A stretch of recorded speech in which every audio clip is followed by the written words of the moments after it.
그의 울부짖음이 아주 초기의 연구가들을 좌절시켰노라고 국장이 밝혔다. 실험은 폐기되었다. 잠든 사이에 아이들에게 나일강의 길이를 가르치려던 시도는 더 이상 이루어지지 않았다.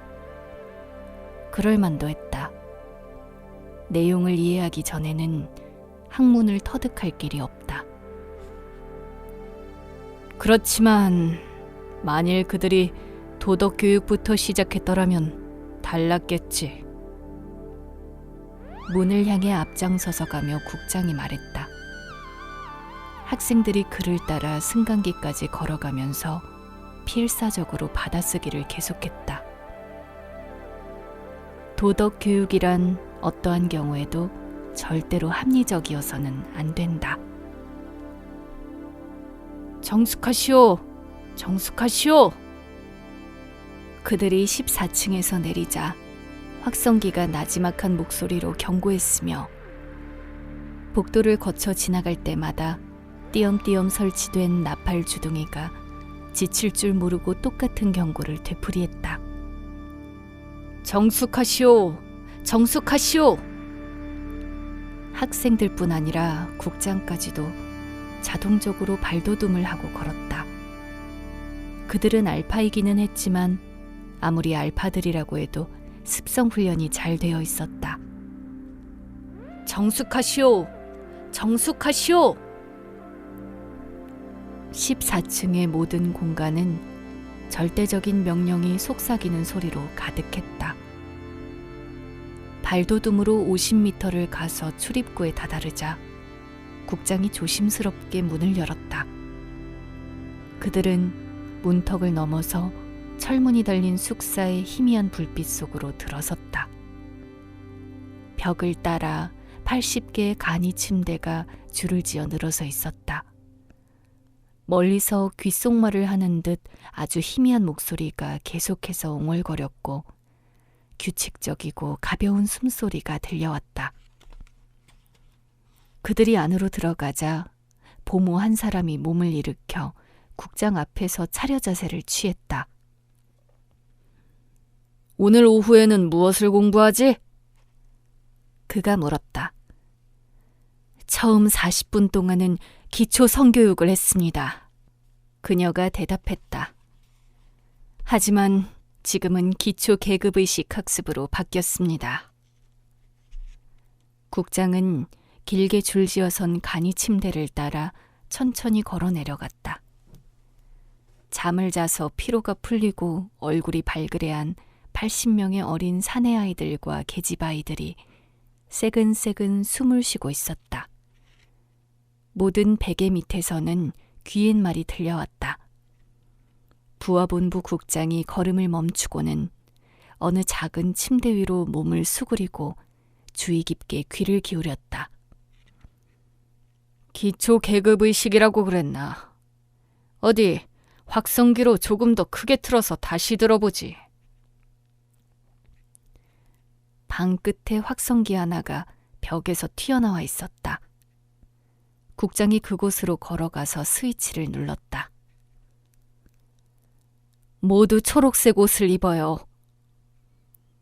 부드럽지만 아주 명확한 목소리가 중간부터 얘기를 시작했다. 그리고 델타 아이들은 황갈색 옷을 입습니다. 아, 싫어요. 난 델타 아이들하고는 놀고 싶지 않아요. 엡실론들은 더 형편없죠. 그들은 너무 우매해서 글을 쓰거나 읽을 능력이 없어요.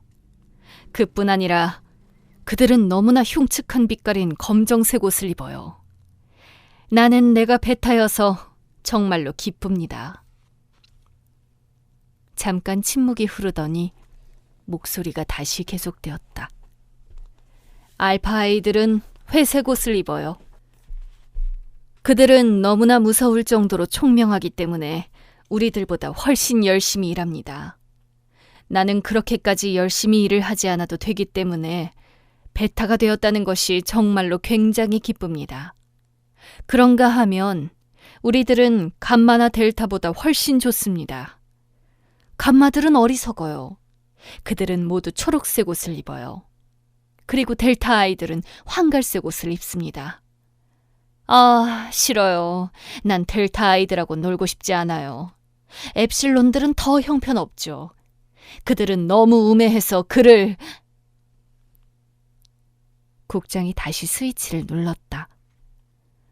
목소리가 잠잠해졌다. 유령처럼 나지막한 목소리가 80개의 베개 밑에서 계속 웅얼거렸다. 그들은 잠이 깨기 전에 저 소리를 40번이나 50번 거듭해서 듣고 목요일에 다시 그리고 토요일에도 또 듣는다. 일주일에 3번, 120번씩 30개월 동안 듣게 된다. 그런 다음에 그들은 보다 상급반 학습으로 넘어간다. 장미꽃과 전기 충격, 델타의 황갈색 옷과 아위의 강렬한 냄새. 이런 연상 개념들은 아기가 말을 배우기 전에 서로 단단히 엮여진다. 하지만 어휘를 수반하지 않는 습성 훈련은 조잡하고 개괄적이어서 보다 세밀한 특성을 인식시키지 못하고 복합적인 행동의 궤도를 치밀하게 가르쳐주지 못한다. 그러기 위해서는 어휘가, 이성이 배제된 어휘가 꼭 필요하다. 간단히 얘기하자면 최면학습이 해답이다. 그 유래를 찾아볼 수 없을 정도로 도덕화, 사회화시키는 가장 훌륭한 힘이다. 학생들은 그의 말을 작은 공책에 받아 썼다. 높은 분에게서 직접 들은 얘기를 그대로. 또다시 국장이 스위치에 손을 댔다. 너무나 무서울 정도로 총명하기 때문에 우리들보다 훨씬 열심히 일합니다. 나지막하고 지칠 줄 모르고 설득력이 강한 목소리가 얘기를 계속했다. 나는 그렇게까지 열심히 일을 하지 않아도 되기 때문에 베타가 비록 빗물이 아무리 단단한 화강암이라도 뚫는다고는 하지만 꼭 물방울이라고 하기는 어렵겠고 그보다는 밀봉용 액체성 밀랍방울이랄까. 어떤 물건 위에 떨어지면 거기에 달라붙어 표면을 덮고는 결국은 모두가 주홍빛 바위와 한 덩어리가 되어버리는 방울들. 그러다가 마침내 아이의 마음은 이런 암시들과 하나가 되고 암시들의 총체는 아이의 이성이 된다. 뿐만 아니라 어른의 이성도 역시 평생 동안 줄곧 이런 암시들의 지배를 받는다. 판단하고 갈망하고 결정하는 이성은 바로 이런 암시들로 구성되어 있다. 하지만 이런 모든 암시들은 우리들이 제시하는 암시다. 국장은 의기양양해서 소리를 지르다시피 했다. 국가에서 마련한 암시들이라는 뜻이다. 그는 바로 옆에 놓인 탁자를 손으로 쾅 쳤다. 그로 인하여 무슨 소리가 나서 그는 시선을 그쪽으로 돌렸다. 오, 포드여. 그는 목소리를 바꿔서 말했다. 내가 그만 아이들의 수면을 방해했구먼. 바깥 정원으로 나갔더니 노는 시간이었다. 6월의 뜨거운 땡볕 아래 600명이 넘는 사내 아이들과 계집 아이들이 잔디밭에서 발가벗은 채 시끄럽게 소리를 지르며 뛰어다니거나 공놀이를 했고 아니면 꽃이 핀 덤불들 사이에 2~3명씩 말없이 옹기종기 쪼그리고 앉아 있었다. 장미꽃이 만발했고 집박이 2마리가 숲속에서 독백을 읊었으며 참피나무들 속에서는 뻐꾸기 1마리가 방금 노래를 한 곡 끝내려는 참이었다. 하늘에서는 벌들과 헬리콥터들이 붕붕거리는 나른한 소리가 가득했다. 국장과 학생들은 잠깐 동안 서서 내쏘고 치기 경기를 구경했다. 20명의 아이들이 크롬 특수강으로 만든 탑 둘레에 원을 그리고 모여섰다. 탑의 꼭대기에 마련된 평판 위로 공을 던지면 그 공은 안쪽으로 굴러내려가 빠른 속도로 회전하는 원반 위로 떨어진다.